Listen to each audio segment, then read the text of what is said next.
Hi there, thank you so much for clicking the thumbnail and being interested in my work.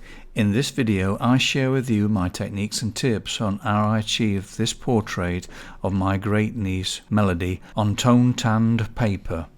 Be sure to watch it right through till the end because here and there I'll be slowing things down in real time so you can take a closer look. So let's dive in and take a look.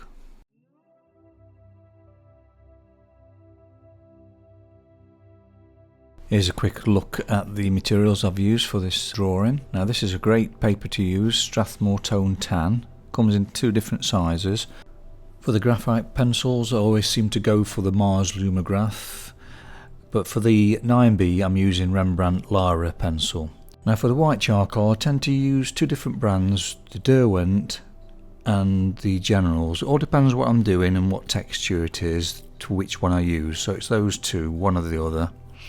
Now I use many type of erasers. This is a Tombow Mono Zero eraser, a Pentel Click eraser, Tombow Mono Zero Elastomer eraser, a Faber-Castell Perfection eraser with brush, really handy for getting rid of those bits of graphite what you've rubbed out. A Faber-Castell kneadable eraser, which is really amazing for doing those subtle details which I'll go through with you at the end of the video. Now these are really handy to have in your kit. It's an extension for your pencil, so if you've got a little stubby pencil you can just make it long again by just adding an extender to it. Now I'm going to draw this freehand, so I always use a centre point, so I'll place a centre point in the centre of my paper and a centre point on the actual image I'm working from. What I tend to do is work from that centre point, imaginary lines to get those sort of areas, but then doing the outside first, so you get the big shapes done first. Then once you've got the shape in there, the head, then you can start putting a line across where the nose, mouth, eyes, eyebrows is, and then the vertical line across the bridge of the nose, putting that in. But the beauty of having a centre point is as well, it's all relative, so it'll always fit in the actual picture frame size. And from that centre point I'm using imaginary lines, so I'm imagining sort of the angle of where things are, then I'm comparing one shape against another. I'm also using the horizontal plane as well, just checking the alignment. There I was checking the ear, where it aligned between the nose and the mouth, so it gave me an idea where to put it. The eye I tend to work on, as you look at the picture, the left side, because I'm right-handed. Now if you were left-handed you'd probably be better doing the right side as you see it. Also measuring one shape against another, so you're just checking to see the sides in relation to something else. If you want a real-time, more in-depth view of how to do the outline freehand, I've got loads in my channel now, so please check those out after the video. I'll leave a link in the description below. Now to draw in the bow, I'm trying to find these points, whereabouts they are in relation with everything else. I'm using a pencil on a vertical plane so you can see where they line up, and it gives you an idea then where to put each shape or each point that you choose to measure to. Now with the hair I'm just trying to get the movement and the flow of it and just sort of really put it in loose at this point. Not trying to put every detail the same, just keep it loose. Just to put a little bit of feeling in there just before I start putting in the tones and values, I just add the highlight there in the pupil because that's the whitest, tends to be the whitest part of the portrait. Right, it's time now to put some values in. Just focused initially on the mouth area, just putting that darkness in there. Now I tended to use a B, HB, and then H for the lighter areas.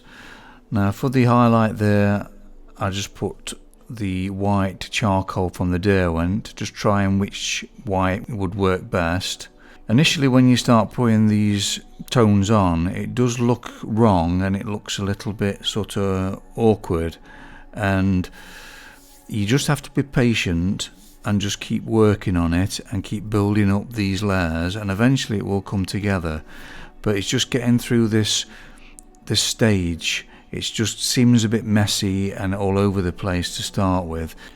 Once you've got most of the tones in there, the darkest and the lightest, then you can judge more on the value. And it's a very interesting technique because you're using the tone of the paper for the mid-tone and you're letting that shine through. But initially when you first put these elements on, you know, the white chalk and the graphite, it won't look right. It will take a while, so just be patient, like I say, and just keep persevering. That's my motto, keep persevering, and it does come together eventually. If you're enjoying this video, why not subscribe? It's absolutely free, and then you're sure not to miss any of my future videos. Now, I tried two different whites. I did try the generals, but it did seem a little bit too sort of grabby on the paper, so I went more towards the Derwent white because it's more softer. Now I'm using the Mono Zero eraser, and to shape things, so what you tend to do with this method is actually shape it up with the actual eraser and then just keep going over them with a pencil. I'm putting the pencil on very lightly and not going too heavy with it. So what I tend to find that if it starts to look a bit grainy, go down a grade. So if you're using a B and it starts to look grainy, use a HB, or if that looks grainy, use a H. I tend to go into the direction of the actual shapes, and also if it's a cheek, you go with the direction of the cheek and try and get the form that way as well. And sometimes I use like a crosshatch method, sometimes I'm sort of blending it with the rubber as well as going over with a lighter pencil over it. What I tend to do as well is open my heart, let go of the mind, and the more you can actually focus on the energy of the subject in the reference image and send this open heart feeling to it, the more energy you'll get back from the reference image, and that'll go through you, out of your hands, into your drawing. It's amazing how that works. The more you can let go of the mind and open up the heart, opens up all sorts of awarenesses, but mainly it keeps you calm and relaxed.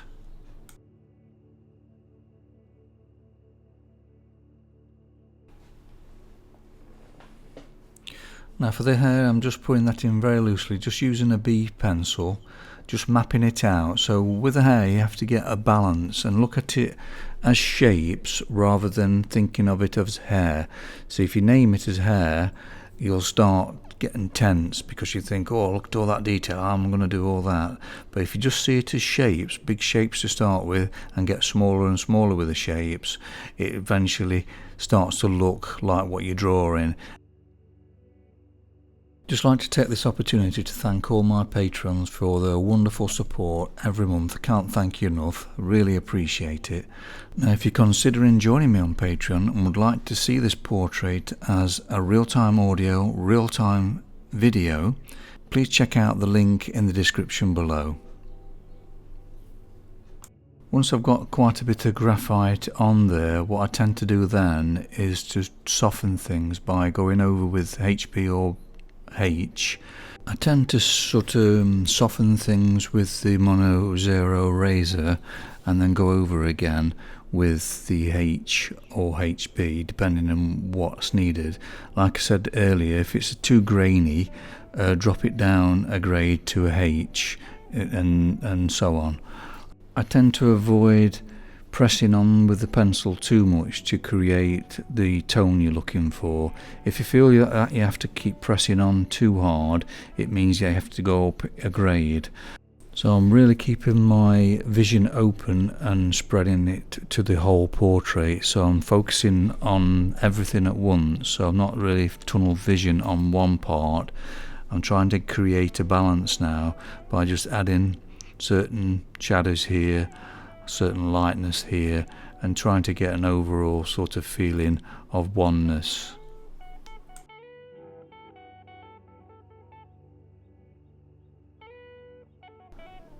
Now in the hair I'm using different erasers. I'm using the Mono Zero ones.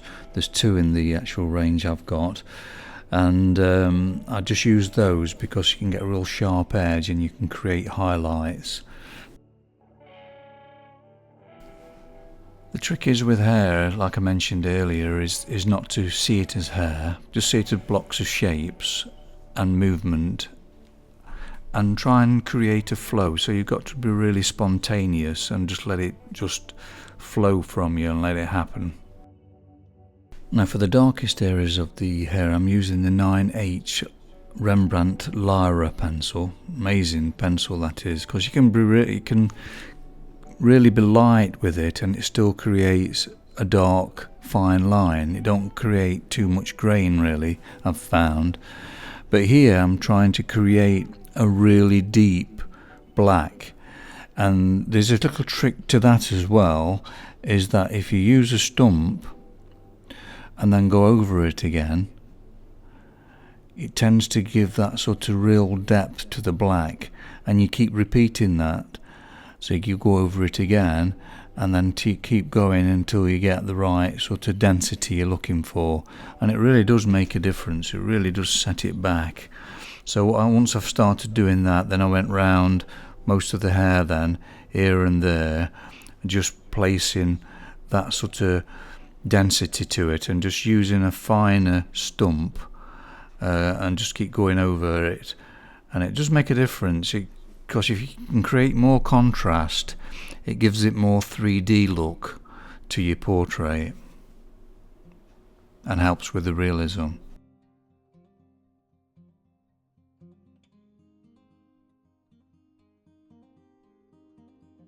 What I'm constantly doing as well is checking to make sure that my darks are not all just dark. There's variation. There's 4 darks, 4 lights and a mid-tone. So I'm being aware of how dark it is, just making sure that because it looks dark, you're not making it too black. So you have to be careful and make sure that you've got that variation in those areas. If you're enjoying this video, why not give it a like and share it with your friends? It would mean so much to me, as this will help the channel to grow. As I've got older, I've tended to get more and more looser, so what I'm doing is I'm not trying to get every detail exactly the same, every piece of hair and strand the same as what the reference image is. I'm just trying to get that feeling and the energy and the flow of it, and then just being sort of spontaneous. And it helps with the liveness of it and freshness of it, rather than trying to add every detail the same, because you have to be careful with doing that, because sometimes it can make it look stiff and like too separate and all these different separate areas of detail. So I'm constantly aware that the viewer's eye should be on the eyes and the energy of melody, and not individual areas. So if I'm starting to see that I'm going to different areas, I need to soften it up. So it needs to be balanced, so it's like a wholeness, a oneness, so everything flows. Now I really was loose with this top. I mean, I could have put loads of detail in there, but I stopped myself. I just wanted it to be loose, so again the eye goes on to the detail. See, eyes are drawn to contrast and detail, so the detail and contrast need to be around the eyes and the mouth and nose. So how I did this, I just put the graphite down first and then just used the rubber or razor to actually create the marks, and then just go and just add here a touch here and there with graphite again.